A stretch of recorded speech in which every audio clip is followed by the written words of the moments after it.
Este programa llega a ustedes gracias a Pisco Armada. Un pisco de uva quebranta de 44% de volumen y 5 años de guarda. Un verdadero deleite para el paladar más exigente. Cómprelo en bodegarras.com y recuerde, tomar bebidas alcohólicas en exceso es dañino. ¿Qué tal, amigos? ¿Cómo están? Bienvenidos a una nueva edición de Bahía Talks por Canal B, el canal del Bicentenario. Mi nombre es Alfonso Herrera, con ustedes hasta las 8 de la noche. Hoy día tenemos un programa muy interesante. Antes estuvo con nosotros Fernando Sillones, con Educación Más Allá de Nuestras Escuelas. Y también, por cierto, Óscar Becerra, Los Autogoles de la Costra. Ambas, por cierto, muy recomendables para que usted pueda ver. Hemos invitado hoy para conversar al doctor Augusto Cáceres. Es un especialista en temas de dermatología, cabello, piel, etc. Bueno, ha sido alcalde de San Isidro en, digamos, su experiencia pública. Pero vamos a conversar, espero, de varias cosas, no solamente de política. Esto es lo que le va a interesar a usted mucho escuchar esta conversación, este talk con Augusto Cáceres. Pero hay otros temas importantes también que tienen que ver con lo que pasó el fin de semana. Acá tenemos algo de las imágenes de la forma en que fue liberada la la señorita que estaba de rehén. A ver, escuchemos por favor, veamos.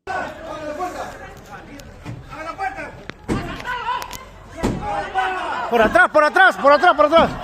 Por atrás, por atrás, por atrás. ¡Asaltado, asaltado, asaltado! ¡Asaltado! Por allá, por el otro lado, por el otro lado. Asaltado, asaltado, asaltado. ¡Oye, la escalera, la escalera! ¡Oye! Asaltado por atrás, dejado. Por atrás, vamos, por atrás. Por atrás, huevón. Corre, corre, corre, corre, dejado. Por acá, por acá, por acá. Por allá atrás. Jefe, jefe, por acá, por acá. ¡Para por esta mierda! Asaltado, asaltado, asaltado, asaltado. Va a salir por acá, asaltado, asaltado, asaltado. Moja por acá. Rodeen acá, rodeen acá.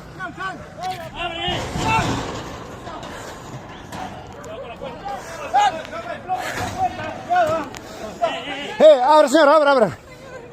Bien, bien, bien, hija, ya está, tranquila, tranquila, tranquila, tranquila, tranquila, chica, ya, tranquila, tranquila, tranquila, tranquila, sácala, sácala, sácala, sácala, sácala, sácala, ya está, ya está, ya está, súbela, súbela, súbela, ya, tranquila, tranquila, ya, hija, tranquila, tranquila,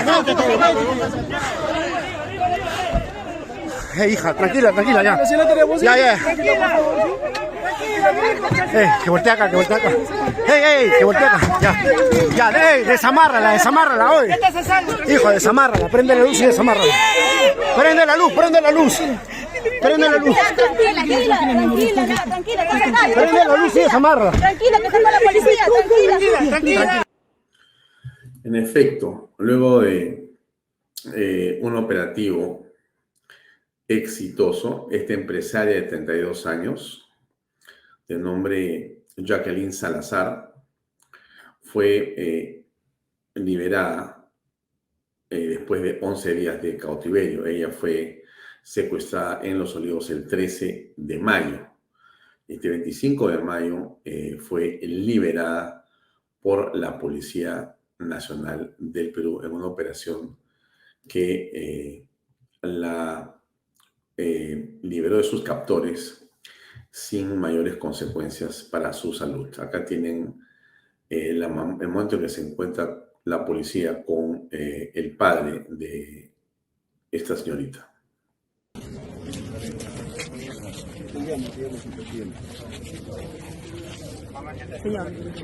¿Cómo están? Buenas noches. Bien, usted tiene una mala experiencia, pero el trabajo profesional del personal que está actuando en la investigación ha dado un resultado positivo. Gracias por protestar, que no intervengan, pero es una labor de la policía, lo comprendemos con la desesperación como padre, pero es nuestra responsabilidad cumplir con la noticia criminal y resolverla con el único interés que teníamos, sana y salva, tal como se va a día. Y agradezco a usted al personal tan profesional que tiene su Policía Nacional. Gracias por todo, muy amable. No, al contrario, mire, tranquilo, nosotros estamos, como le dije a tu hija, estamos más felices que la alegría que nosotros tenemos de rescatar a una persona sana y salva, no sabe. Ahí al menos el personal, porque nosotros somos comunicadores y los verdaderos héroes son estos muchachos. Gracias. No te preocupes, hombre.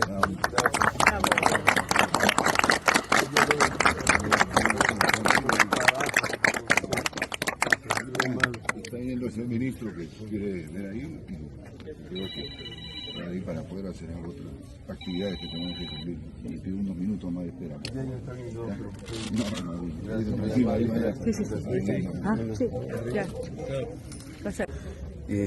Sabía que ellos iban a cumplir con esto, a pesar que yo había dicho de que no intervengan, pero son un ángel, para mí también es un ángel el apoyo que me han dado.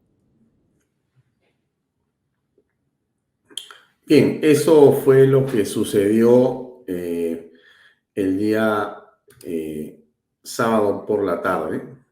Se produjo la liberación de esta persona. Aquí tenemos más información al respecto.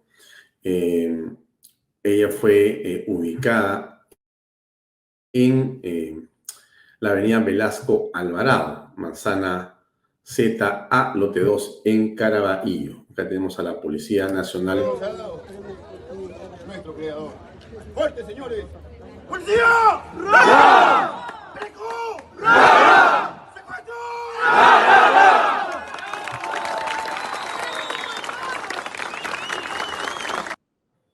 ¿Qué dijo el ministro al respecto? Fue un trabajo sumamente complicado y un trabajo en donde participaron varias unidades orgánicas de la Policía Nacional del Perú. Específicamente Digimin, que es inteligencia, la Policía de Secuestros y el Grupo Operativo Greco. Nosotros ya cuando nos enteramos de este acontecimiento iniciamos las investigaciones. Participamos inicialmente con la familia, pero luego la familia nos pidió no participar más. La razón fue porque los secuestradores habían amenazado con matar a la secuestrada si es que la policía se involucraba.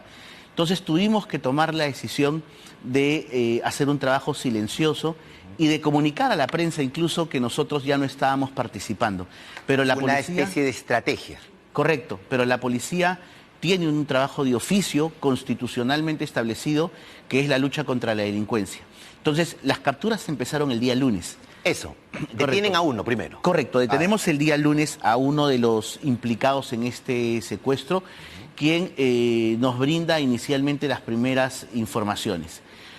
Posteriormente, una vez que tuvimos la ubicación del lugar, comenzamos a hacer los seguimientos respectivos, las labores de inteligencia, y cuando estábamos ya con seguridad del lugar donde estaba esta persona secuestrada, procedimos a ejecutar el plan de rescate. ¿Cómo se da ese momento? ¿Cómo el alto mando de la policía le ha informado a usted que se decide ingresar sabiendo que podría estar en riesgo la vida de la secuestrada? Bueno, el Comando de la Policía Nacional del Perú me informa que ya tenían ubicada en este caso a la víctima del secuestro y estábamos solamente esperando el momento de ingresar, el momento oportuno. En realidad resulta ser una decisión sumamente difícil, pero recibo la llamada del teniente general Arriola, en donde me solicita instrucciones y finalmente el comando policial resuelve ingresar para ejecutar el rescate y gracias a Dios se logró con todo éxito. Hoy la... Bueno, eso es lo que decía el ministro del Interior. Creo que importante la captura, muy importante la captura. El domingo se les condecoró en Palacio de Gobierno a quienes han participado de esta operación. Las palabras se quedan cortas para agradecer y reconocer a este valeroso grupo de profesionales, liderado por el ministro del Interior. Aquí, como mujer, le mando un abrazo y mi solidaridad a Jacqueline, a su familia, por estos 11 días de dolor, de zozobra, pero también de no haber perdido la esperanza. La delincuencia y las organizaciones criminales tienen las horas contadas en el país y no podrán seguir causando zozobra ni temor en nuestra población. En las últimas horas he dado indicaciones al ministro del Interior y al comandante general de la Policía para que intensifiquen sus labores operativas y articulen esfuerzos con los gobiernos regionales y locales a fin de luchar contra la delincuencia y la criminalidad. No cederemos ni un milímetro a la extorsión, a las estafas, el tráfico. Bueno, yo creo que es lo que había que hacer, ¿no? Había que condecorarlos, decir unas palabras en función de lo que ha sucedido y muchas, muchas, no, algunas personas en las redes están diciendo que esto es un montaje, que ha sido armado y que no ha existido, un operativo franco y limpio por parte de la Policía Nacional del Perú. Bueno, yo me encuentro dentro de los que consideran que sí ha existido ese operativo y que sí debemos de agradecer a la Policía Nacional por lo sucedido. Creo que hay que tener las cosas claras, hay que ser ecuánimes y reconocer aquello que es importante decir, ¿no? Esto ha sido un operativo exitoso de la Policía Nacional. El ministro ha dicho que somos una de las policías mejores en América Latina. No sé si ya para tanto el entusiasmo, pero en todo caso ha sido por el bien de la familia Jacqueline Salazar una operación que ha devuelto a esta empresaria joven al seno familiar, ¿ya? Sin mayores consecuencias. Por cierto que hay todavía un tema psicológico que tendrá que seguramente manejar, que no será corto y que no será leve, porque 11 días secuestrado a cualquier persona le va a causar de todas maneras una mella, un bajón y posiblemente una lesión psicológica que deberá de ver con especialistas. Pero lo importante es que regresó a su hogar sana y salva. No se pagó un rescate y se detuvo a los implicados, por lo menos a una parte de ellos, que es lo fundamental. Para avanzar con esto, perdónenme, y ahora sí. Y a estas personas se le había dictado prisión preliminar antes. Si bien es cierto, ahora se le ha pedido preliminar, aunque dicen que no es flagrancia, ya antes en realidad habían sido capturados y liberados en varias oportunidades. O sea, este grupo de personas que finalmente cometen el secuestro contra Jacqueline Salazar han estado dando vueltas en torno a este tema de varias formas. Son usuales en los secuestros, son usuales en los delitos y la Fiscalía los ha venido liberando de su responsabilidad de una manera increíble. Esa es la verdad. Dina Boluarte, como hemos mostrado, ha condecorado a los policías en un acto que nos parece justo y que reconoce una labor que la policía ha realizado. Creo que todos ellos, los que han participado de este operativo, valerosos miembros de la Policía Nacional del Perú, creo que han cumplido una labor extraordinaria, porque eso sin duda ayuda en la lucha contra la delincuencia, ¿no? El mensaje que se da es de que van a caer tarde o temprano los secuestradores. Cambiando un poco de tema, la Inspectoría de la Policía Nacional del Perú ha abierto un proceso contra Herbie Colchado por allanamiento de la casa de Dina Boluarte. A ver, ¿qué es lo que ha pasado ahí? Aparentemente el señor Colchado no había observado, no tenía en mano, no se dio cuenta de que se requería una serie de documentos y requisitos. La nota dice lo siguiente, ¿no? La Inspectoría General ha iniciado un proceso contra Heavy Colchado por participar en el allanamiento del domicilio del presidente Boluarte en Surquillo. ¿Qué es lo que revela la documentación? Que hay otros miembros de la División de Investigaciones de la Alta Complejidad, la DIVIAC, como el coronel José Luis Oscanoa, o el comandante Jorge Luis García, o el capitán Carlos Enrique Martínez, o el suboficial Eder Quispe Castillo, contra todos ellos, ¿no? Y esto ha sido señalado porque hay una incongruencia en el orden cronológico de los documentos judiciales entre el 29 y 30 de marzo. Aparentemente no había una orden de operaciones adecuada antes del operativo, y esta se ha regularizado después para justificar la acción, o sea que se fueron por la libre y después regularizaron los documentos. Bueno, esto podría traer por los suelos todo lo que se realizó en dicho operativo. Vamos a ver qué cosa es lo que ocurre. Bien, y el general Bahía ha dicho que ojo con lo que pasa en Chancay, ¿no? Si no hay policía va a ser bastante peligroso lo que puede ocurrir ahí. Vamos con la entrevista con nuestro invitado el día de hoy, el doctor Augusto Cáceres. Adelante, por favor.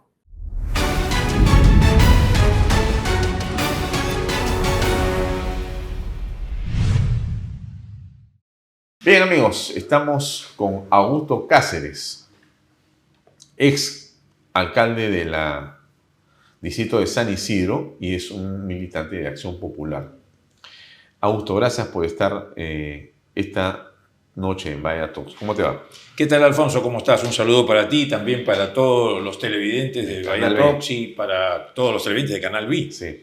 Bueno, la pregunta para comenzar, porque la idea sería poder tener un contexto completo. Primero sobre Augusto Cáceres, ¿qué te parece? Y después hablemos de política y cuál es tu perspectiva de lo que viene, ¿correcto?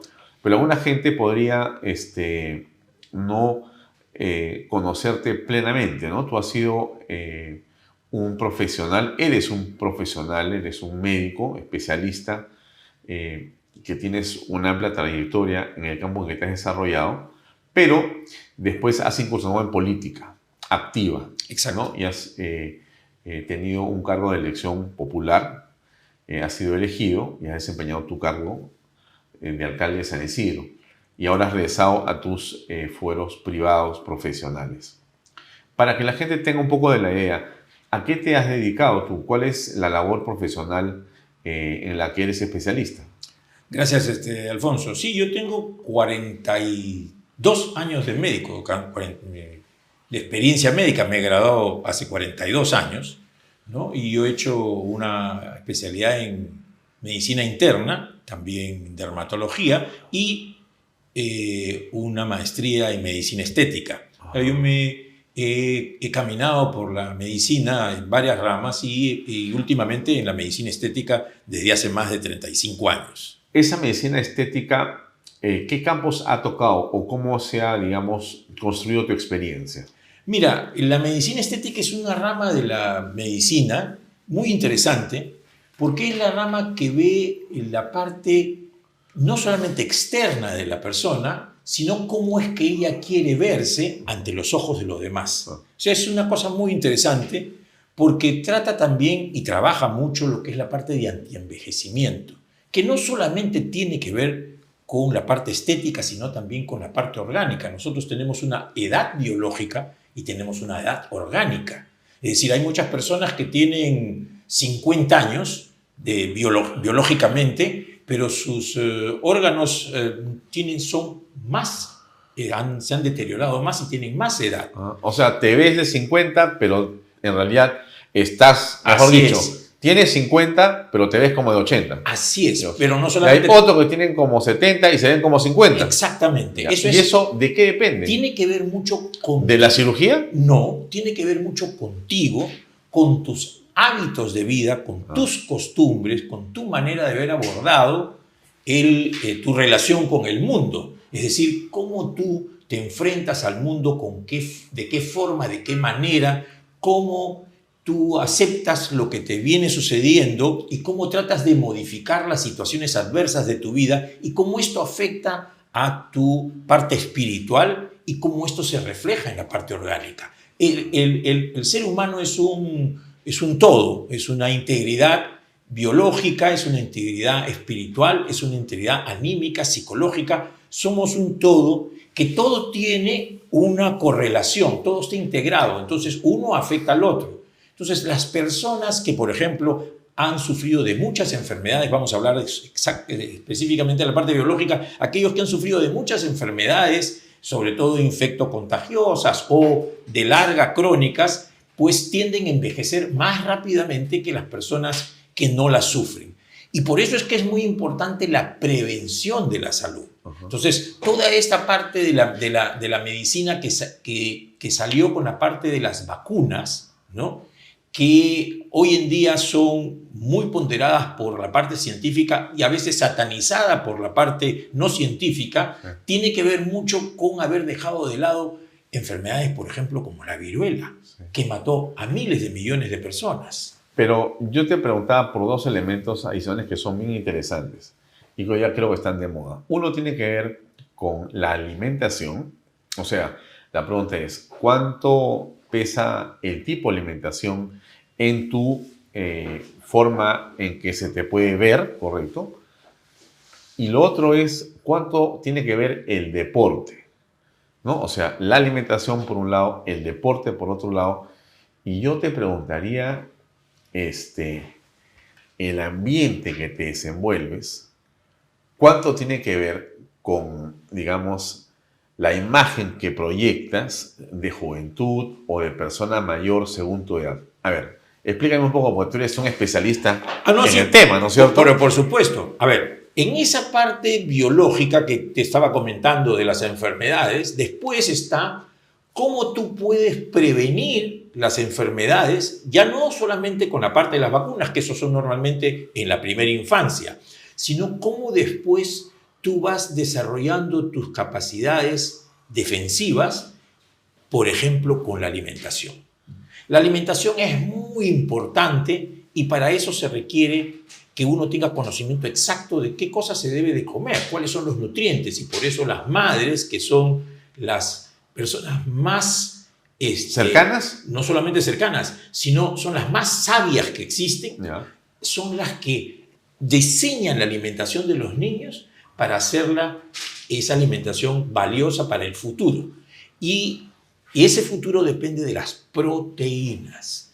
Yo te comento de que las proteínas son la arquitectura del organismo. Todo lo que nosotros tenemos, incluyendo las neuronas, sus columnas, sus cimientos son las proteínas. Y esas proteínas nosotros las tenemos en los alimentos y también nosotros producimos, pero poca cantidad de proteínas. Necesitamos alimentos proteicos para poder desarrollarnos. Conjuntamente con eso están lo que se llaman los carbohidratos y las grasas. Una verdadera combinación de ello que las madres lo conocen. Hay que comer carne, hijo.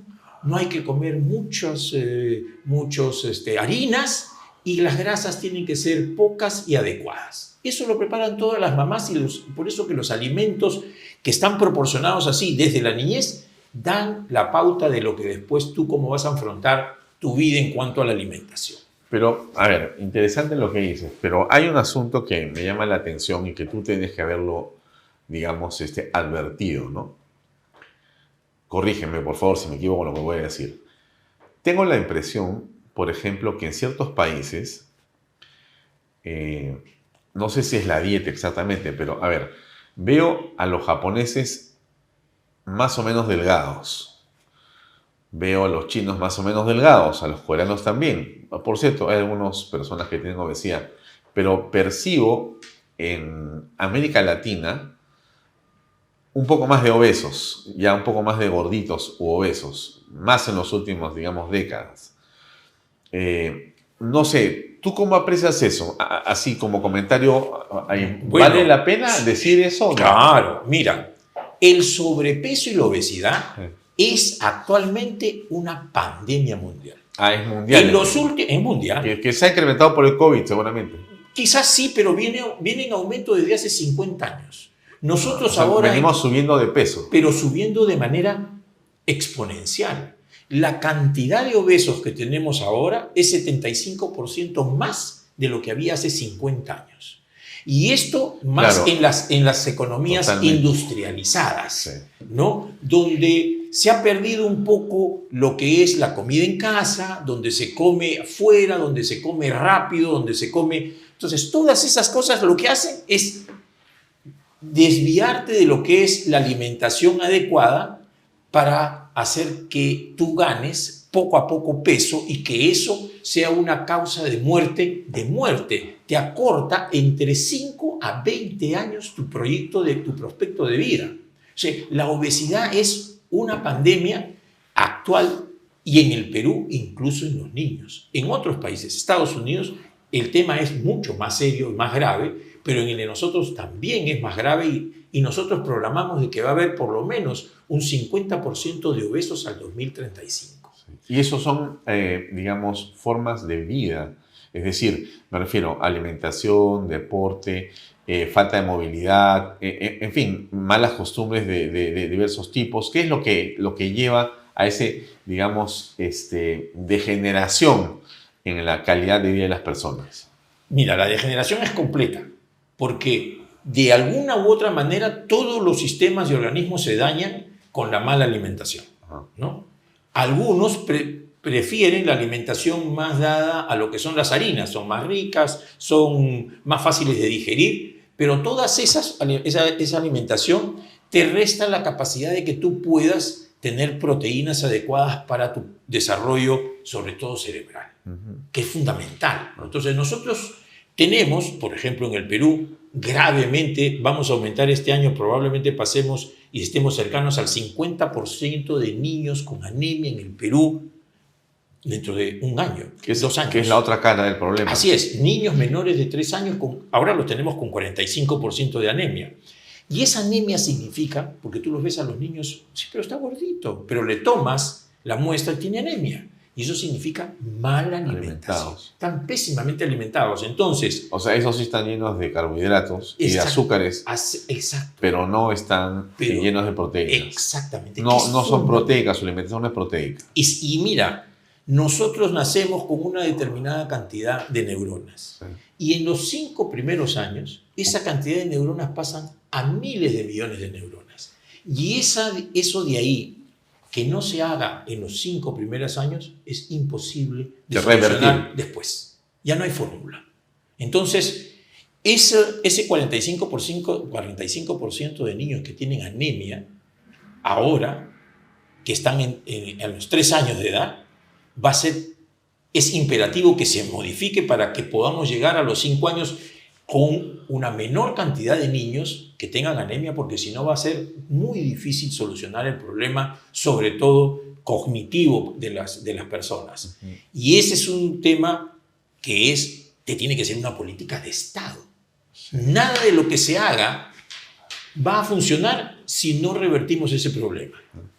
Ahora, el deporte. Vamos a ver, ¿cuánto ayuda el deporte en esa apariencia a la que tú te referías al principio? Mira, el deporte tiene una cosa fundamental. No solamente te moviliza todos los órganos, los hace funcionar adecuadamente, te da una salud orgánica, sino que el deporte hace que se formen unas hormonas que no se han sintetizado no las hemos sintetizado los humanos, se llaman las endorfinas. Las endorfinas son las hormonas del bienestar. Entonces, tú haces deporte y se activan las endorfinas, se forman endorfinas y te sientes bien. Después haces más deporte y te sientes mejor, afrontas el tema de la vida con mejor disposición. Entonces, el deporte es no solamente físico, sino anímico y espiritual. Fundamental. El deporte, no necesariamente las personas mayores tienen que hacer deporte como los jóvenes, ¿no? Caminar, tener una buena actividad física que esté de acuerdo a su edad, que eso es también importante. Entonces, el deporte funciona muy bien. Buena alimentación adecuada y deporte para afrontar que tus órganos funcionen bien y que tú afrontes bien la vida. Fundamental, muy bueno, funciona. Y lo otro que te preguntaba es, si tú te alimentas bien, o sea, posiblemente una ingesta importante de proteínas, una baja ingesta, alimentación de carbohidratos, poca azúcar, poca grasa. Seguramente eso de manera adecuada, con bastante agua, y si haces deporte ya estás bastante bien. Bastante bien. Ya.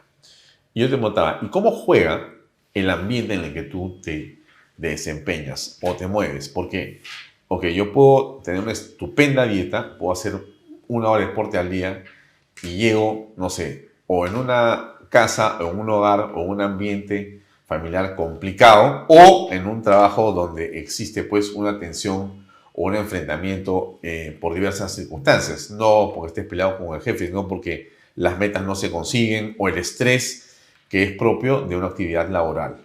¿Cómo aprecias eso en función de ese look, de esa imagen que puedes proyectar de que tu edad cronológica o biológica sea una y la edad que luces sea, digamos, o la misma o mejor, ¿no es cierto? Pero no peor, ¿no? Si tengo 40, ese hombre de 40 parece de 60 o 70, pobrecito. Algo estará haciendo mal, de repente come bien, hace deporte, pero está enfrentado de alguna forma con el estrés diario. ¿Cómo juega eso? Claro, la vida hoy en día es diferente a la vida que tenían nuestros padres, nuestros abuelos, ¿no? Definitivamente es una vida mucho más rápida, mucho más acelerada, las metas que se quieren cumplir son a muy corto plazo, la inmediatez, ¿no? O sea, es... Y hay más tráfico. Totalmente. Entonces, viéndolo todo eso y lo retrotraemos a lo que es lo importante, la familia es fundamental. Ah, ok. No hay fórmula. ¿Por qué? ¿Pero por qué todo Claro. incide ahí?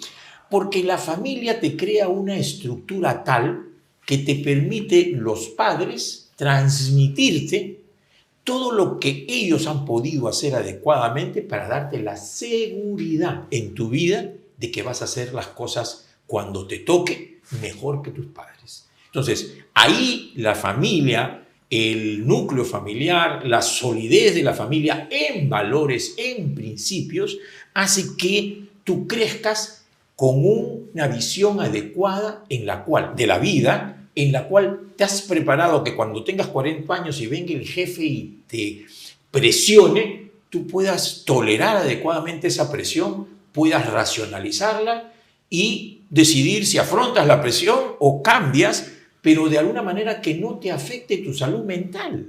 Porque esa es la otra parte. Hoy día muchos se preocupan de la salud mental, pero no hay una adecuada salud mental si esa salud mental no se construyó adecuadamente en la familia. ¿Por qué? Porque el cerebro va haciendo los mecanismos de defensa. El cerebro tiene muchos mecanismos de defensa, pero si esos no se hicieron y se lograron en la primera infancia, en la segunda infancia, en la pubertad y en la juventud, en la adolescencia y en la juventud, con todo lo que te arrastra la familia, con todo lo que te da la familia, todos esos mecanismos de defensa se quiebran como un castillo de naipes y caes en un deterioro de tu salud mental. Depresión, ansiedad y depresión, y todo eso daña tu salud. El organismo sufre mucho cuando tu salud, tu estrés no lo puedes manejar. Por ejemplo, en muchas de las cosas que yo hago, que está relacionado, por ejemplo, con caída de cabello. Ya, tú tienes una especialidad de caída de cabello. Claro, yo hago la parte de medicina estética, que es muy importante, y anti-aging, porque después te voy a hablar de cuánto deberíamos de vivir los seres humanos, cuánto estamos programados para vivir. Pero te comento de esto. Entonces, y yo hago la parte de tricología de hace muchos años. Entonces, tricología, que es la especialidad del cabello. Entonces, cada cabello crece 1 milímetro al día. Si tú multiplicas los 150.000 cabellos que tenemos por 1 milímetro, son miles de metros al día. ¿Qué significa eso? Una gran cantidad de energía. El organismo dedica una gran cantidad de energía al crecimiento del cabello. Si esa energía se pierde, no estamos hablando de energía espiritual. ¿Cómo se perdería? Esa energía. ¿Por qué? Porque el estrés hace que la persona no entre en balance con su capacidad energética. El estrés... O sea, ¿el estrés hace que se te caiga el pelo? ¿O que no crezca el pelo? Que se caiga. No te puedo Claro, creer. el estrés es uno de los factores en las personas mayores. En general, muchas enfermedades de la piel son detonantes. Psoriasis, vitiligo, tienen que ver con el estrés, pero no como factor causante, sino como un factor desencadenante. Tú tienes ahí la afección y sucede una gran situación de estrés y te puede dar o puede agravarse este tipo de enfermedades, y entre ellas las del cabello. Entonces, la piel, la parte dermatológica, tiene que ver mucho con eso se llama eutimia, cuando estés en tu equilibrio en general. Entonces, ese equilibrio tú lo puedes conseguir si tienes un soporte importante de tu vida que ha sido forjado en la familia. Muy importante la familia, no solamente como soporte de principios, valores, espiritual y tu interrelación con las demás personas, sino para tu prospecto y tu proyecto de vida y lo que tú vas a proyectar cuando tú formes tu familia, para los jóvenes. Bueno, a ver, entonces, te hacía lo del pelo, que ya es otra versión, otra dimensión del problema. Pero, a ver, quiero regresar a la familia y después vamos a regresar al pelo. Por supuesto. Entonces, tienes una buena alimentación, tienes deporte, tienes un ambiente adecuado o inadecuado. Entonces, bueno, en ese sentido es indispensable las relaciones personales, porque la familia está hecha de relaciones personales, relaciones íntimas, relaciones papá, mamá, relaciones papá con los hijos, entre los hermanos. O sea, todo ese ambiente es un ambiente fundamental que es una parte de tu, digamos, cotidianidad, ¿no es cierto? Tú le sumas a eso lo que sería tu ambiente laboral, que también es un ambiente importante, ¿no? O tu ambiente, digamos, académico, si es que vas a la universidad o enseñas o estudias o lo que ocurra, y tu ambiente vecinal, si quieres, ¿no es cierto? O sea que donde tú te desarrollas como ser humano y en las relaciones que tú vas construyendo o sosteniendo, todo eso va a sumar en tu mejor versión, ¿no? De persona, ¿no es cierto? O sea que yo te veo de una determinada forma y lo veo muy bien esta persona o esta señora, este señor, esta chica, este chico. Bueno, claro, seguramente que tiene una rutina correcta de alimentación, de deporte y vive una vida relativamente armoniosa donde sea que está, ¿no? Bueno, así funcionan las cosas. Así funciona el ser humano. El ser humano. Así funciona el ser humano. Y también, por ende, duerme mejor. Eso que dice, ese es el otro tema, la dormida. Sí. Pero la dormida, ahí tengo la pregunta, ¿no? Porque, a ver, hay gente que dice, no, pues yo tengo que dormir 8 horas y no duermo 8 horas, entonces estoy mal. No sé. Hay gente que no duerme 8 horas y no está mal, no sé. Hay gente que duerme 5 horas o 6 horas y le es suficiente. O hay gente que duerme 5 horas, pero hace una siesta de 1 hora en la tarde, porque así está hecho su sistema, su forma de vivir. ¿Cómo aprecias eso tú?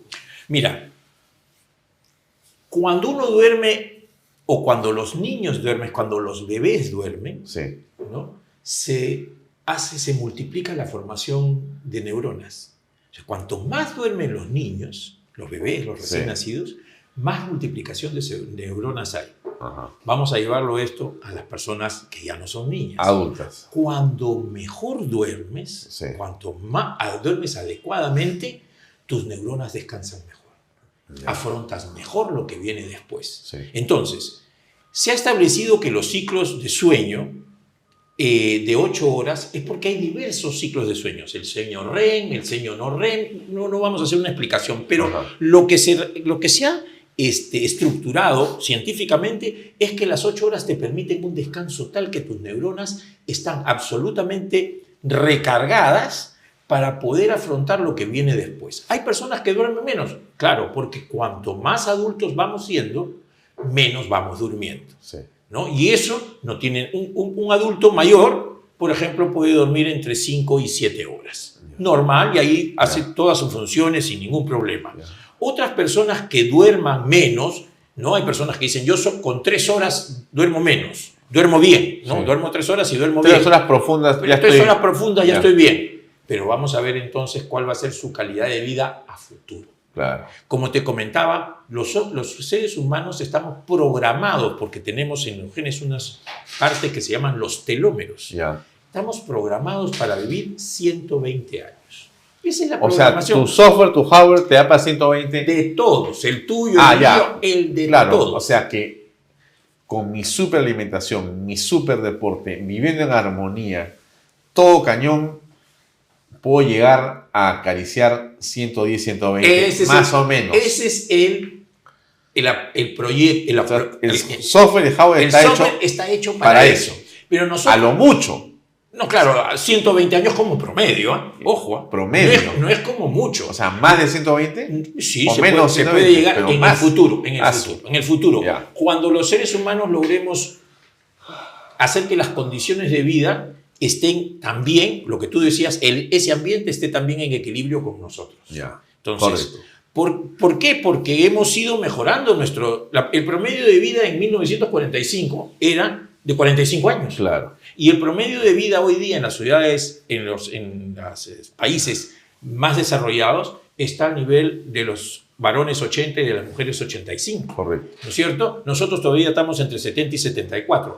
Eso significa que el ser humano, con todo lo que hemos hecho, las vacunas, los antibióticos, la medicina que ha avanzado en muchos campos, hemos logrado eliminar muchas de las afecciones que antes se llevaban, las pestes, se llevaban generaciones enteras. Entonces, ahora nosotros tenemos una mejor proyección para llegar a esos 120 años. ¿Lo lograremos en un corto plazo? Quizás no, pero estamos avanzando a pasos, muy buenos pasos, para llegar a eso. Pero eso se requiere de que haya también otros equilibrios, por ejemplo, el que te comentaba del sueño. ¿Cómo tú ves a esa persona en el futuro que duerme solo 3 horas en un momento determinado, si estaba programado para vivir 80? O sea, que el que no duerme bien se está comiendo sus años de vida. ¿Tú crees que sí? Yo sí, hay estudios al respecto. Es así. Hay estudios al respecto. Hay otros que dicen que no. Siempre en medicina hay controversias, ¿no? Uno que dicen, no se necesita dormir mucho, otros que sí, unos que dicen hay que tomar leche, otros que no. O sea, siempre hay, pero digamos, los estudios que tienen más valor científico nos dicen, duerme adecuado porque está muy bien argumentado y demostrado que duermes mejor, vives mejor, funcionas mejor, ¿no? Esa es la idea, ¿no? Ahora, hablamos del pelo otra vez. Porque hay gente que tiene hereditariamente mucho o poco pelo también. Exacto. Pero eso no tiene que ver con el estrés. Porque un señor que se le ha ido cayendo el pelo, inclusive gente joven, bueno, porque el padre de repente era un poco de poco pelo, medio calvo, y él también termina siendo así. Pero eso no es estrés, eso es otro tema. Otro tema, totalmente distinto. ¿Te refieres a una persona normal que Así es. pierde pelo en la abundancia? Que eso sí no es normal. Ahí hay un problema de estrés. Sí, el estrés, a ver, nosotros perdemos alrededor de 100 pelos al día. 100 Normalmente, pelos. entre 50 y 100, ¿no es cierto? Pero esos pelos vuelven a crecer porque los pelos tienen un ciclo de crecimiento y caída. Ajá. Un pelo comienza a crecer y en 3 años crece totalmente y se cae. Ya. Y la mayoría de los pelos de nuestro cabello, de nuestro cuero cabelludo, están en fase de crecimiento. Ya. Los seres humanos no hacemos muda como los animales inferiores. Hacen muda y botan todo el pelo en un determinado momento. Nosotros No, porque cada cabello está en un ciclo distinto, ¿no? Por eso que hay cabellos que están creciendo y otros que están descansando y otros que están desprendiéndose. Ajá. Eso es normal. Cualquier cosa que rompa ese equilibrio del cabello de crecimiento, descanso y caída hace que se caigan más rápido los cabellos. Sí. Uno de ellos es el estrés, otros las enfermedades, Sí. ¿no? Otros las convalecencias, otros las drogas, y hablo de las drogas de medicamentos, ¿no? En general. Otras las enfermedades. Entonces hay una serie de cosas que hacen que se caigan el cabello, pero no necesariamente que sea calvicie.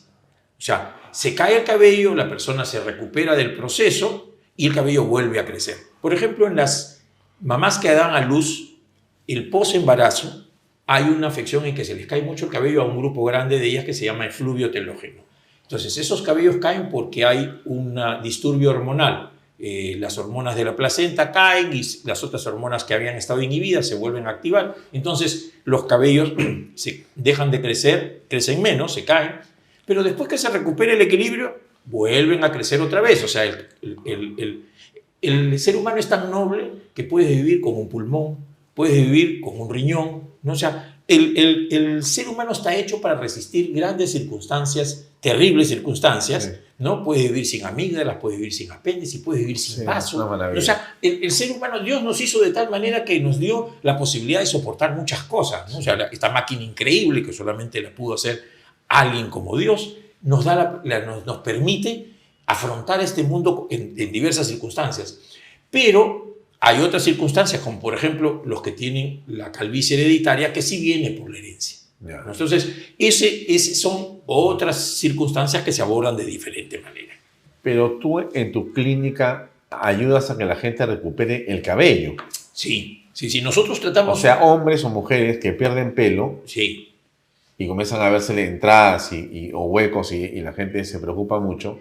Tú logras hacer que el pelo le vuelva a crecer. Sí, nosotros vemos todas las causas de caída de cabello y determinamos cuáles son las causas que le están produciendo a esta persona. Por ejemplo, el hipotiroidismo es una causa de caída de cabello o hipertiroidismo. Entonces vienen los pacientes y nosotros determinamos que es hipertiroidismo, tratamos el problema de la tiroides y se soluciona.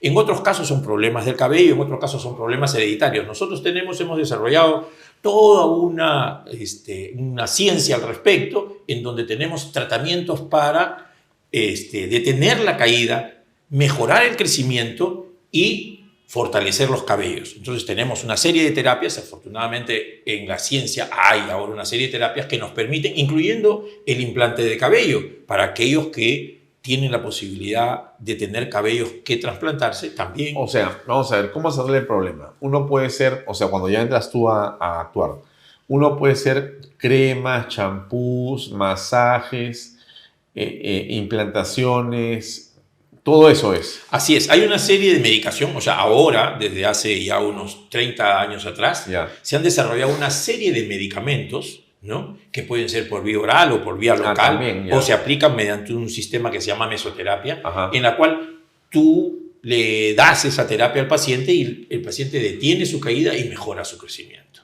¿no? Y gente que no tiene pelo, tenía muy poco o está perdiendo una gran cantidad, tú lo detienes y lo reviertes. Así es, claro, en muchos casos, claro, funciona muy bien, por ejemplo, en las damas, por ejemplo, que se someten a muchos tratamientos de laseados, tintes y una serie de cosas. Podrían tener ese problema. Claro. Se pierde cabello. Se pierde cabello y se recupera, ¿no? O sea, es posible recuperarlo. Mucha gente va a preguntar por tu cabello, por ejemplo, porque tú se ve que tienes mucho pelo y podría ser que lo tuyo sea una parte de una terapia o es natural. No, es natural, pero lo cuido, ¿no? ¿Y cómo se cuida? Yo lo cuido, bueno, estoy en la clínica, uso productos de la clínica, ¿no? O sea, yo tengo que mostrarle a mis pacientes que es posible tener una saludable vida y estar saludable también en el cabello, que es lo que yo trato. Yo voy cada 15 días al peluquero porque tengo mucho pelo que me crece distinto. Claro, y eso es un grupo grande de personas bendecidos por Dios, sí, ¿no? que claro, tienen sus cabellos, otras personas que las uñas les crece cada semana, tienen que estarse cortando las uñas, porque, hay mucha actividad de crecimiento y eso es muy bueno, pero hay otras que están en el otro lado, entonces hay que tratarlas y es posible tratarse. Muy bien, entonces eso es un poco lo que tú haces profesionalmente. Así es, eso es lo que yo hago profesionalmente desde hace 35 años, ¿no? Claro, porque tú tienes una clínica. Así es, yo tengo una institución, una clínica médica especializada en medicina estética, dermatología, cirugía estética y trato desde hace 35 años a mis pacientes. Bueno, tengo la suerte de haber atendido a la abuela, mamá, a las nietas, veo generacionalmente a mis pacientes. Pero tú contabas en alguna parte de la historia de Augusto Cáceres Viñas, yo recuerdo que tú has contado una historia que creo que te tocó vivir cuando estabas en formación, si no me equivoco, y has visto algo relacionado a ayudar a víctimas del terrorismo o personas que han tenido problemas por situaciones de violencia. No, sí, claro. Yo te comento que en el año 92, el 16 de julio, creo que fue el atentado de Tarata, Sí, claro, ¿no? por supuesto. Yo, en Miraflores. En Miraflores. Yo estaba de guardia en el hospital de la Fuerza Aérea, yo era médico de la Fuerza Aérea. ¿Es el que está en Aramburú? El que está en Aramburú. ¿No? Petituars con Aramburú. Petituars con Aramburú, así es. Ya. Yo esa noche... ¿Y por qué estabas tú ahí? Me tocaba mi guardia. Yo estaba de guardia en emergencia, era el jefe de guardia. ¿Eso a qué hora comienza? 8 de la noche. 8 de la noche, ¿no? Tú estabas tranquilo yo ahí. estaba ahí sentado, yo era el jefe de toda la guardia. El jefe de guardia es el director, reemplaza al director, es al director del hospital. Estás a cargo de todo el hospital. De todo el hospital, el hospital, es jefe de guardia. Y entonces un amigo mío, infortunadamente ya fallecido, el doctor Gaidolfi, me llama por teléfono. En esos momentos no había celulares, casi nadie lo tenía. ¿No? Entonces me llama por teléfono y me dice, Augusto, miento. Estaba yo sentado en la guardia y en eso sentimos una explosión. Movimiento. Una explosión. ¡Bum! Y dijimos, algo pasa. Entonces comenzamos a preguntar. Que esto de paso era la manera como nos enterábamos que algo había ocurrido. Exacto. Porque en esa época sonaba boom, se movía todo y decías... Así es, claro. ¿Dónde habrá sido? Pero ese boom se sonó muy cercano. Era un movimiento no, digamos, usual. No, era algo más fuerte. Era una bomba. Nosotros ya había sido un bombazo. Con experiencia ya sabíamos que había sido una bomba. Entonces comenzamos a hacer las averiguaciones, llamamos por teléfono, todavía no nos daban razón. Yo un amigo, que te digo, el doctor Gaidolfi, me llama por teléfono y me dice, Augusto, acaban de volar tarata. Tengo aquí personas que las veo colgadas del árbol. Esto es una masacre. Estoy mandando a todos a tu hospital. Y entonces le digo, bueno, a tu hospital, era nuestro hospital porque él también trabajaba ahí. Y le digo, perfecto. Entonces en ese momento nos preparamos, ¿no? La emergencia del hospital de la FAPE en ese momento era una emergencia pequeña. Teníamos, si más no me equivoco, en ese tiempo algo de 13 o 15 camas, ¿no? En emergencia, pero teníamos todo el hospital. Así que me preparé, llamé a todos los médicos que estaban de guardia y los preparé para la circunstancia, ¿no? Y mira... Pero eso es en segundos. Sí, eso lo hicimos rapidísimo, nos preparamos. Tú sabes, ahí hay que actuar sobre la marcha. Claro, es un escenario de guerra, sí. ¿No? Va a entrar mucha gente. Entonces, el primer paciente que nos llegó fue este chico Cava. Carlos. Claro. El señor Cava gritaba Carlos, el que gritaba... Claro, él nos llegó cargado por su papá y su hermano. No voy qué curioso, tú has estado ahí con el señor Cava y con su hijo. Claro que sí, él nos llegó con el joven profesional, en una situación. ¿Tú lo viste? Yo lo vi, yo lo entendí, lo recibimos. Yo lo recibí y lo llevamos y infortunadamente había fallecido. Ya llegó cadáver. Sí, había fallecido. Ya. Y como él la atendimos durante toda esa noche sin descanso, atendimos alrededor de 200 personas. ¿200 personas? 200 personas nos vinieron, entre heridos con fracturas por la bomba, no te imaginas. O sea, en un momento determinado, Alfonso, no parecerá mentira, pero eso lo tengo grabado en la retina, el piso del hospital, que era de mayólica blanca, era roja. Sangre. Era de la sangre. Y todos los médicos trabajábamos sin decir nada, en silencio, era un silencio absoluto del trabajo. Llegábamos, hablábamos, coordinábamos, abrimos la sala de operaciones, llegaron más médicos del hospital al enterarse de eso, los vinieron a ayudar, vino el director también, o sea, hubo un trabajo intenso que no paró hasta las 6 de la mañana. Tuvimos el fallecimiento de este joven Cava, el fallecimiento de una niña que vino en los brazos de su papá, unos diplomáticos, muy terrible, muy trágico, y pudimos salvar muchas vidas. Ese día, Alfonso, nosotros derrotamos a Sendero Luminoso. Ese día, ahí, haciendo lo que hacíamos, derrotamos a Sendero Luminoso. Yo tengo grabado esa situación, fui a casa, me reuní con mis hijos y les conté lo que había sucedido. Yo les transmití a ellos la terrible circunstancia, pero les dije a mis hijos, nunca vamos a rendirnos ante el terror. No podemos rendirnos ante el terror. Y ese día se inició el comienzo del final, Alfonso, de Sendero Luminoso y de su terrorífica y sanguinaria acción. Fue el inicio del final porque cambió la manera de pensar de muchos. Otros ya pensábamos que había que combatirlos frontalmente en lo que nos tocara. A mí me tocó en impedir que haya más muertos, en salvar vidas. Esa fue una función que yo creo que me movió, me tocó, y yo te lo cuento con mucha emoción, hace 30 y tantos años de ello, y sigo teniendo el mismo sentimiento de repudio a esas salvajes hordas y el mismo sentimiento de trabajar por mis conciudadanos.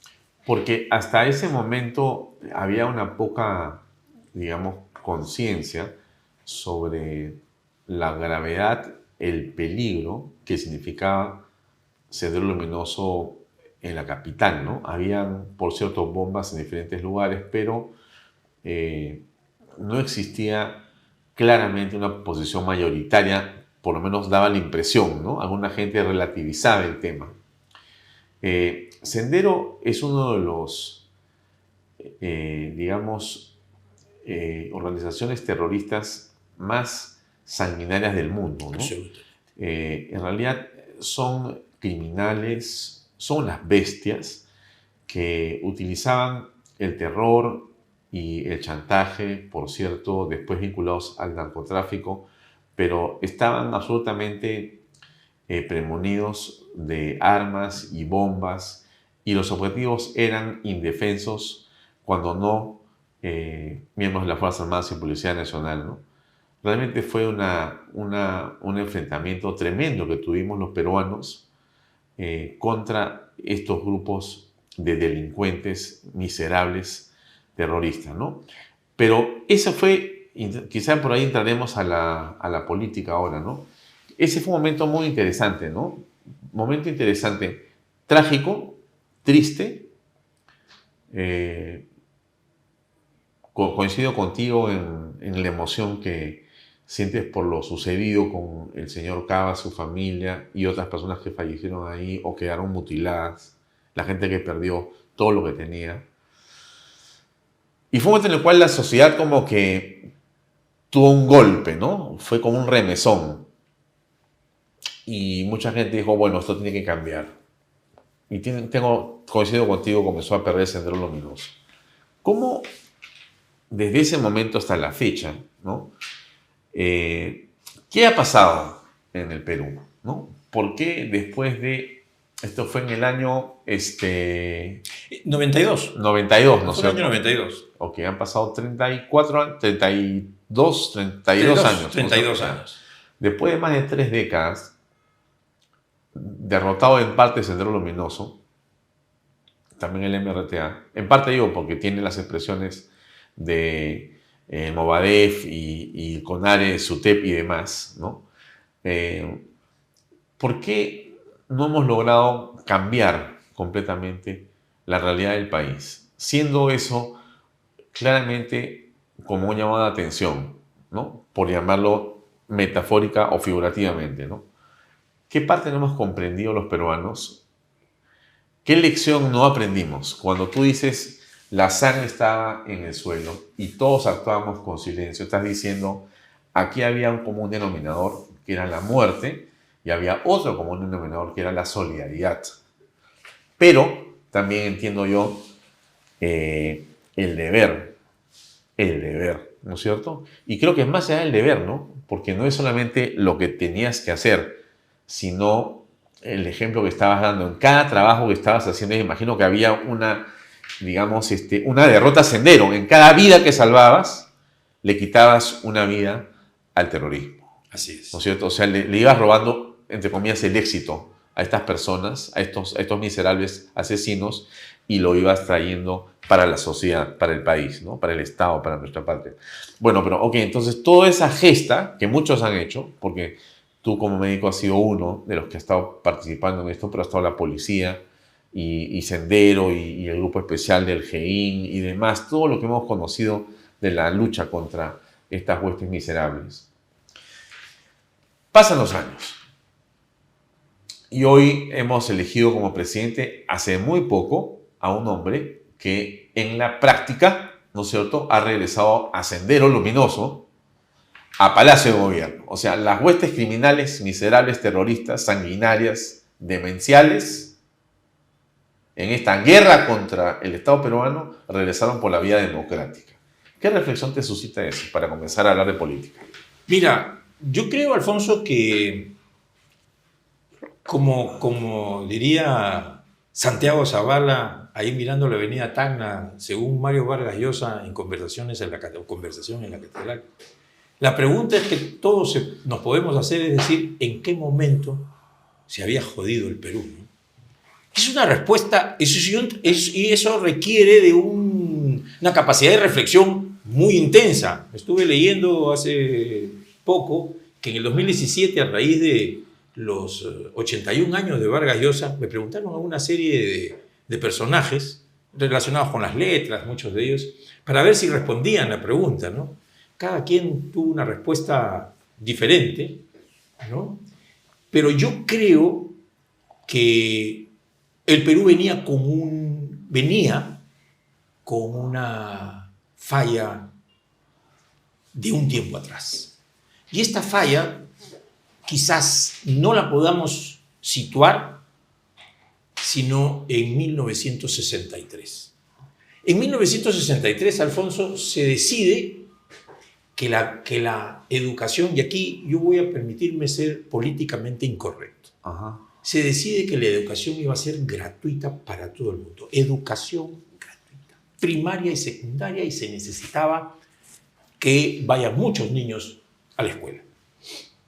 Pero había un gran problema que no tomaron en cuenta los gobernantes, que era que no había la suficiente cantidad de profesores para enseñar a todos los millones de niños que iban a ir al colegio de ese momento, de un momento a otro. Y resulta que comenzaron a tomar a profesores que no eran titulados. Improvisar. Absolutamente.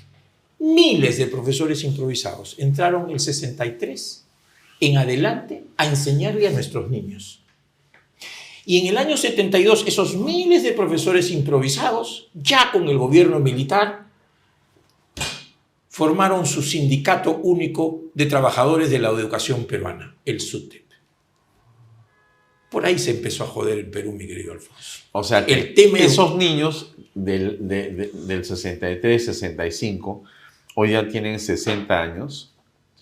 Esos jóvenes han sido en una buena parte producto de la educación a la que tú te refieres, que no fue una educación de calidad, sino una educación improvisada. Desde ahí, 63, 64, 66, 70 y demás. Tenemos 50 ese magisterio no ha sido un magisterio de calidad, sino ha sido un magisterio politizado.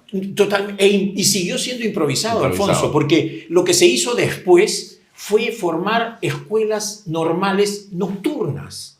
Sin ninguna supervisión ni control del Ministerio de Educación, comenzó a perder en ese afán de tener profesores para que enseñen lo que sea y como sea. Decidieron dejar en un ambiente, pero es que el contexto, Alfonso, en los años 60 se vivía un ambiente absolutamente ideologizado. Estaba por un lado todo lo que era el comunismo, tanto de soviético como chino, ojo, ¿no? Que tenían un trabajo que hacer, que era soliviantar a la gente para pedir que le den todo sin hacer nada. Es decir, las grandes revoluciones que ellos querían hacer eran estas revoluciones en donde destruían todo para no construir nada.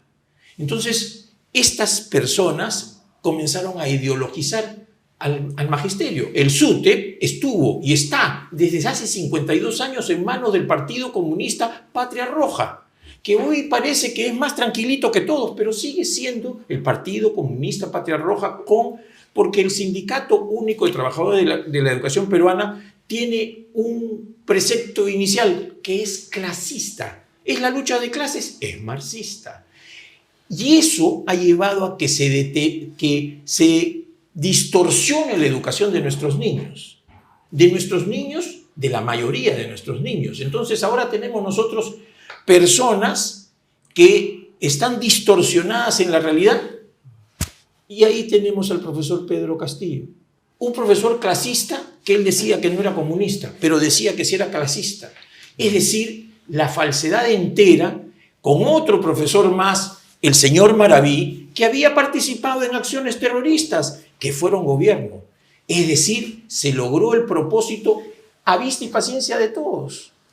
Hoy en día sigue siendo el problema del Perú, el 2026, ¿qué vamos a construir con los electores que tenemos?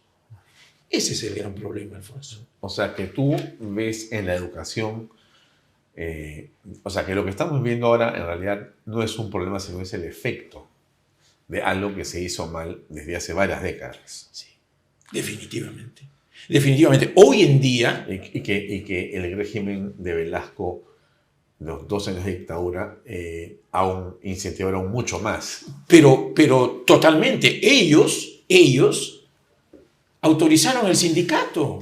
Y durante décadas el sindicato logró que se hagan lo que ellos pidan, con grandes huelgas, con grandes pérdidas de clase, con la última gran huelga de clase del SUTEP la dirigió el señor Pedro Castillo, sí, que dejó a los niños casi 1 año sin clases. Sí, claro. Entonces, mientras que nosotros, Alfonso, no vayamos al fondo del asunto, que es la educación, que es revertir este daño que se ha hecho, y yo estoy diciendo, y quiero sí ser claro, no todos los profesores son malos profesores. No. Ojo, yo tengo 2 hermanas profesoras jubiladas, ya ellas excelentes maestras, pero en el contexto en general, nosotros tenemos una dirigencia magisterial que lleva a estas cosas. No hay examen, que los exámenes no valen, que no se debe calificar, que a los profesores se les califique en el aula, que no se les califica. Entonces tenemos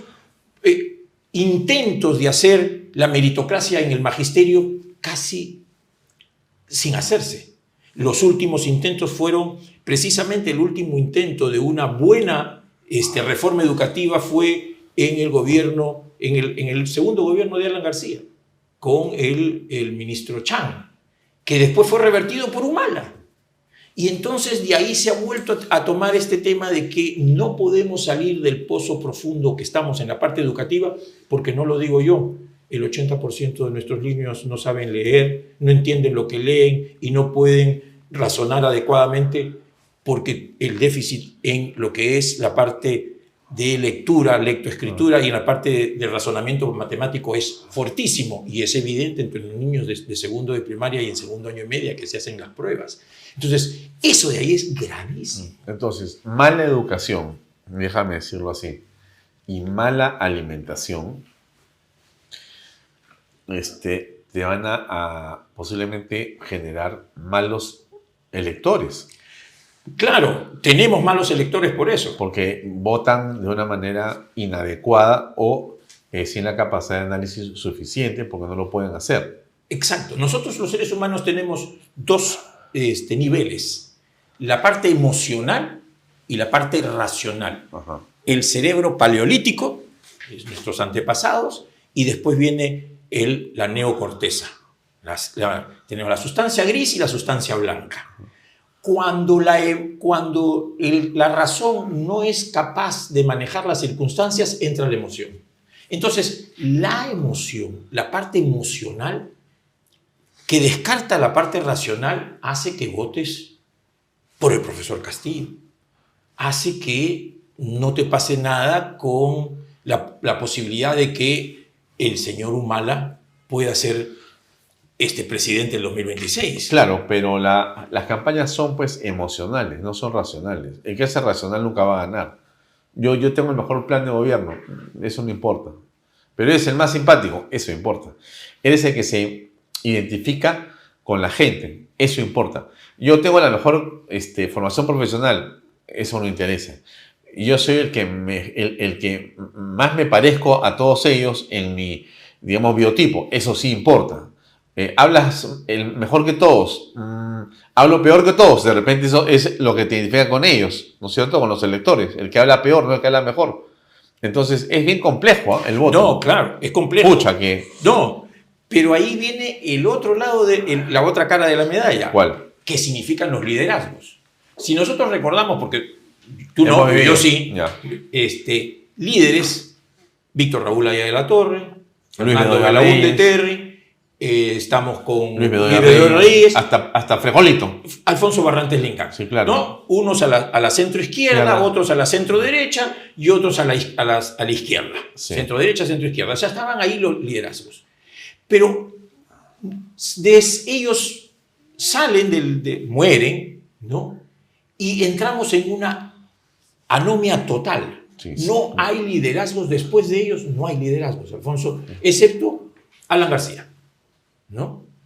Entonces, al no haber liderazgos, los partidos políticos se han llenado de la mediocridad formada por nuestras escuelas públicas.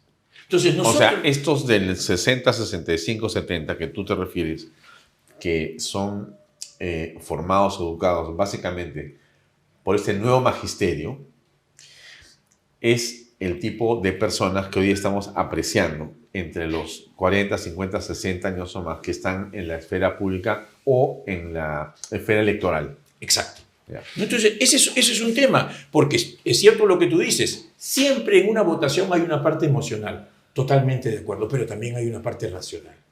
Y al final se modulan ambos, sí, porque los liderazgos te hacen ver eso, los líderes, los verdaderos líderes, los que le hablan a las personas y hacen empatía con el pueblo.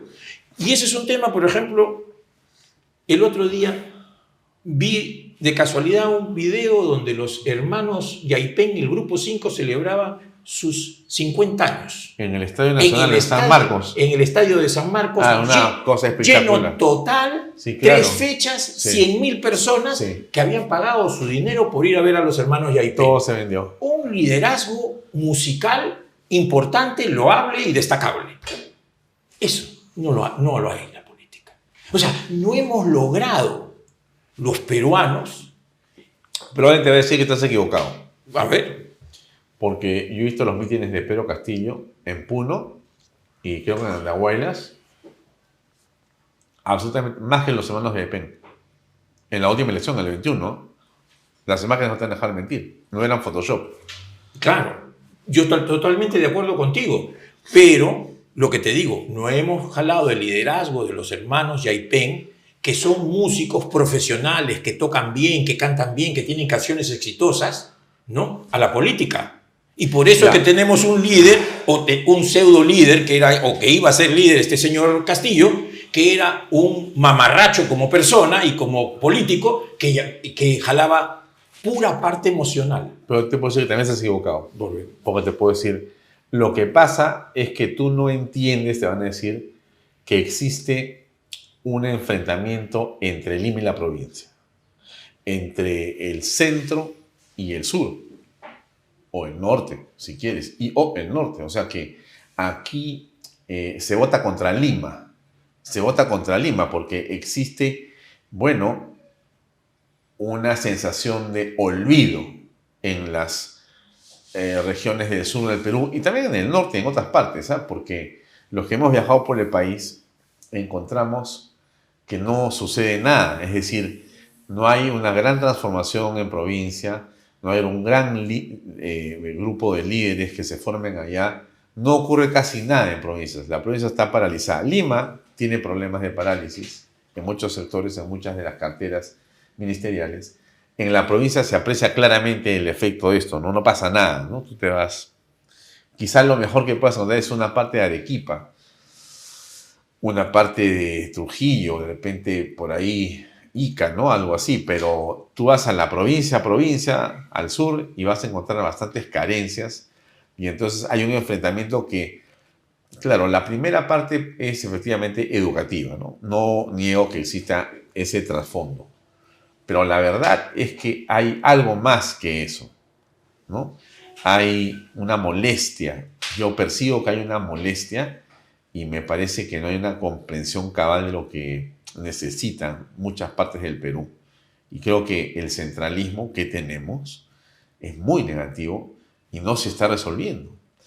Entonces, pareciera que Lima no gobierna para los que están en Lima y un poquito para ciertas ciudades, ¿no? Pero el gran país que está allá está abandonado. ¿Cómo ves eso? El tema es que ni siquiera se gobierna bien para Lima. No, pues. Tú tienes acá en Lima 2 millones de personas que no tienen agua potable. No, pues ese. O sea es dos de 12. 2 millones. No es más. 2 millones de personas que no tienen agua. Nada de agua. Los otros tienen agua por horas. ¿Ya? Nada de agua. O sea, no les llega el agua. Sí. ¿No? Y tienen los mismos problemas que en provincias. O sea, en el Perú está desestructurado precisamente por eso. Hay un total caos a nivel de gobierno porque no se ha logrado hacer una adecuada descentralización y regionalización. Se abandonó lo que debería de hacerse desde hace muchos años atrás porque no fueron capaces los gobernantes de hacerlo, en general. Sí. Y estoy hablando en general desde hace 40 años. Así es. Todo lo que se inició fue un fracaso. Sí. Y estoy hablando desde gobiernos, desde el primer gobierno de Fernando Belaúnde en adelante. O sea, todos tenemos algo de culpa en lo que sucede en el país, ¿no es cierto? Entonces, ¿cuál es la reflexión de esto, Alfonso? Es cierto, el fondo del asunto hay que llevar a la parte educativa, pero lo que necesitamos es nuevos liderazgos de personas que asuman una responsabilidad en cuanto a la cosa pública, pero que también acepten que eso va a llevar una parte de sacrificio, porque el Perú es un país en el cual, si tú quieres hacer bien las cosas, también hay gente que quiere que te salgan mal. Eso es la realidad de las cosas. Dime qué propones para oponerme. Entonces, en este proceso que nosotros tenemos en el Perú, lo que es necesario es trabajar también a fondo con el sentido de identidad. La identidad nacional, que es el concepto que parte de la patria, es el amor por las tumbas y el amor por las cunas. La patria es la ideología de las tumbas y de las cunas, es decir, de nuestros ancestros y de lo que viene de nuestra progenie. Entonces, eso de ahí es fundamental para poder hacer los cambios que necesita el Perú, de tal manera que nuevos políticos con las mismas ideas de que el Perú se desarrolle, puedan tomar las riendas de un país que necesita un cambio urgente, pero un cambio en democracia. Pero sí soluciones en las cuales, por ejemplo, no podamos persistir con esta Junta Nacional de Justicia, con este Ministerio Público, y estemos dándole vueltas al asunto y no se tomen decisiones con sentido común, pero también con autoridad. Y tenemos un proceso que va a llevar al 2026 a una encrucijada en que se va a votar siempre por el menos malo. Y ese es el gran problema. Tenemos que seguir contentándonos con el menos malo. Ahí es donde debemos de reflexionar. La reflexión es para hacer un proyecto nacional. Bueno, yo creo que, no sé si la palabra exacta, después de varias cosas que ando escuchando y reflexionando, no sé si la palabra es el menos malo, o es el más vivo, o el menos tonto. Porque mira, al final, ¿qué vemos, no? Pucha, que ya estoy apreciando ya varios que se están acomodando para lanzarse, ¿no? Con todo derecho, porque ser candidato presidencial es un derecho de cualquiera. Tú, yo, el camarógrafo, el director, mayores de 35 años podemos ser candidatos presidenciales en el Perú. Ninguna razón nos lo impide. Legalmente podemos hacerlo. Pero no hay capacidad de unidad, por lo tanto, ya en la derecha hay fracciones y fraccionamientos. Van a ser complicados poder juntarlos. Entonces, tú ya estás partiendo con una izquierda responsable de este desastre, pero en silencio, esperando agruparse o reagruparse en función de cualquier cara nueva. Mejor dicho, en búsqueda de otro castillo, porque no necesitas más que un castillo para volver a unir a esas fuerzas. En el lado de la derecha, si quieres, lo que tú ves es un montón de gente que otra vez comienza a ver qué es lo que me toca a mí o qué cosa puedo hacer yo. Entonces tengo mi partido, compré mi partido, hice mi partido y voy a hacer mi propia, digamos, propuesta, ¿no? Pero ya tienes 2, 3, 8, 10, 12. Son 30 y tantos ahora, serán como 40 cuando esto realmente comience a jugarse otra vez. ¿Tú ves ahí capacidad para poder llegar a un derrotero adecuado, como están las cosas ahora? ¿O tú dices, no, estamos graves? Estamos por entrar a la unidad de cuidados intensivos. O sea, la situación es complicada. Sí es complicada para el 2026, más complicada si las elecciones son mañana, ¿no? Porque sería un hecatombe. Sería peor. No, absolutamente. O sea que hay que hacer lo posible porque por lo menos cambien las autoridades electorales para pensar en que se va a ir la señora Boluarte. Sí, o sea, la señora Boluarte se tiene que quedar, ¿no? Ya. Después afrontará sus circunstancias que le toquen, pero se tiene que quedar.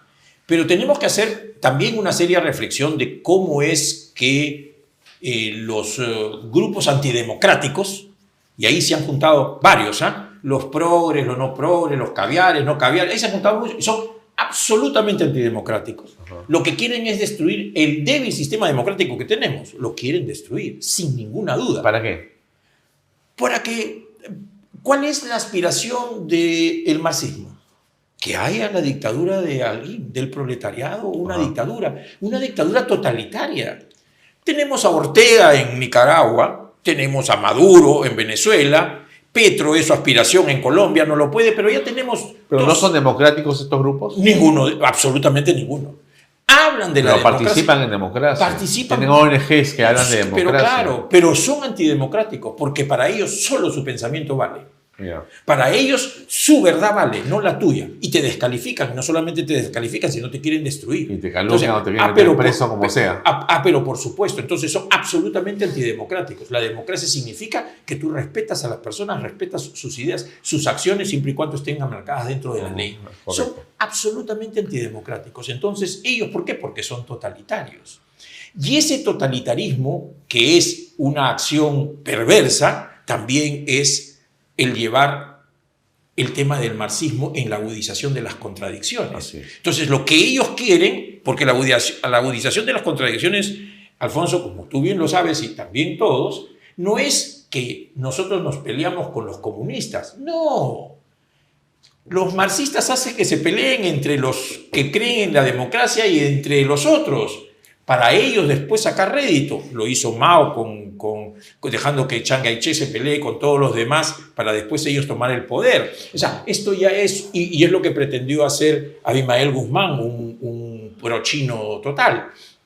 Entonces, el tema es que nosotros lo que tenemos que hacer es salir y hablarle a las personas de manera clara, de manera absolutamente veraz, transparente, de qué es lo que necesita el Perú. Y eso de ahí pasa por que los partidos políticos que se han formado ahora, pequeños, chicos, medianos, grandes, tomen una actitud reflexiva, pero el tema, como tú lo has dicho, es que sus líderes son irreflexivos. Sus líderes son formados o deformados en esta educación que no nos permite conversar y dialogar con ellos, porque todos dicen unidad, por supuesto, pero detrás mío, ¿no? O sea, el tema es que todos quieren ser los líderes en un liderazgo que no tienen. Y eso, de ahí, es la complicación que tenemos para el 2026.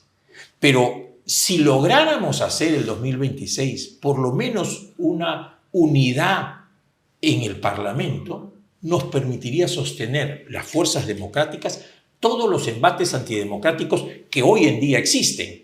Por ejemplo, el tema de Dina Boluarte, que es un tema sórdido, verdaderamente, los Rolex, el Waiki, todas esas cosas que salen de lo que es la estructura de la personificación de la nación, y todo lo que ha venido degradándose la presidencia de la República como institución hasta llegar a este extremo, va a significar que el próximo presidente, así sea probo y decente, va a tener acusaciones por todos lados e investigaciones por todos lados. Desde el primer día. ¿Por qué? Porque yo creo, Alfonso... Ya desde la candidatura van a negar. Claro, yo creo, Alfonso, de que, y esto le debemos de preguntar a algunos de que participaron en los constituyentes del 93 o del 79, ¿qué quisieron decir los legisladores cuando pusieron de que al presidente solamente no se le puede acusar? No quisieron decir que se le podía investigar. Yo estoy seguro que al presidente se le quería proteger. Sí, claro. ¿No? Pero ahora como se abrió la caja de Pandora y todos la abrimos con Pedro Castillo, es decir, también se le puede investigar, un presidente va a tener investigaciones hasta porque se caminó con sandalias. Entonces, acá hay que hacer tremendas reflexiones, empezando por tener un presidente honesto o presidenta honesta. Esa es una de las primeras que... Y un mejor Congreso, ¿no? Absolutamente. Que pueda sostener el embate de estas fuerzas antidemocráticas que van a seguir, Sí. Que van a seguir. Estas personas que, por ejemplo, le han dado rienda suelta a Odebrecht para que pueda llevarse la plata, no solamente los 500 millones, sino lo de Chaglia, que es un escándalo. Se han llevado $1.200 millones de la venta de Chaglia, ¿no? Es absolutamente, es indignante y es una vergüenza. Y ellos tienen poder. Y el 26 van a querer seguir teniendo poder. Y entonces, por eso que necesitamos que personas, los medios de comunicación independientes y personas que verdaderamente quieren al Perú se puedan sentar con capacidad absoluta de renuncia. Es decir, que no aspiren a ser ni congresistas, ni presidentes, ni nada, sino que quieran que el Perú camine al desarrollo para dejarle un mejor país a nuestros hijos, a nuestros nietos. Una última pregunta. ¿Y Acción Popular cómo lo es? Porque tú eres populista. Yo entré a Acción Popular, mi querido Alfonso, entusiasmado. Absolutamente. Yo soy un admirador del presidente Belaúnde. Creo que fue una persona proba, decente, un patriarca de la democracia. ¿Y ese entusiasmo ha desaparecido? Mira, mucho, porque desde el primer día yo he tenido la suerte y de repente la desgracia al mismo tiempo de cuando fui elegido alcalde me convertí en miembro del Plenario Nacional. Y yo no conocía a ninguno de los líderes de Acción Popular y los conocía a todos en sus grandezas y en sus pequeñeces, ¿no? Y hoy en día Acción Popular está secuestrado por las pequeñeces. Y eso es una pena. Yo creo que el presidente Belaúnde volvería otra vez a formar Acción Popular, porque con la gente que hay ahora es difícil que Acción Popular cambie. La crisis de Acción Popular es una crisis moral, es una crisis de principios y de valores, muy difícil de revertir. Bien, Augusto, nos hemos pasado el tiempo, pero ha sido muy interesante. Hemos hablado de muchas cosas que no solemos hablar contigo, pero creo que había que hacerlo porque siempre el público nos dice que hagamos un giro en las conversaciones y que no solamente hablemos de política. Hoy hemos hablado de temas que son tan importantes o a veces más importantes que la política. Y para mí es fascinante, ¿no? La medicina claro. Es una... yo siempre digo, el médico es aquel que tiene en sus manos la posibilidad de preservar y salvar vidas, ¿no? O sea, es una responsabilidad muy grande. Así que la medicina es un tema que debería de ser también tomado por muchos, porque el Perú está enfermo. No está en UCI, pero tiene una enfermedad crónica y eso necesita de doctos en la política. Y es muy importante que muchas personas acepten el reto, muchas personas que no quieren. Escuché el otro día a Roque Benavides, que lo entrevistaban, y Roque Benavides dijo que no se veía en la política, precisamente por el tema que después terminas con acusaciones y una de esas cosas no. Entonces yo creo que Roque Benavides, como muchos otros, tienen mucho que dar al Perú de hoy, sí. Y es imperativo que otras personas y ellos se animen a cambiar el país, Necesitamos una democracia que funcione, Alfonso, una democracia fuerte, una democracia con autoridad, no con autoritarismo, porque el demócrata no debe tener ni mano blanda ni mano dura, debe tener mano firme. Y la ley. Así es, con la ley en la mano, para cambiar las cosas que el Perú requiere. Muy bien, gracias por acompañarnos. Gracias a ti, Alfonso. Amigos, es todo por hoy, nos vemos hasta mañana. Buenas noches. Este programa llega a ustedes gracias a Pisco Armada. Un pisco de uva quebranta de 44% de volumen y 5 años de guarda. Un verdadero deleite para el paladar más exigente. Cómprelo en bodegarras.com y recuerde, tomar bebidas alcohólicas en exceso es dañino.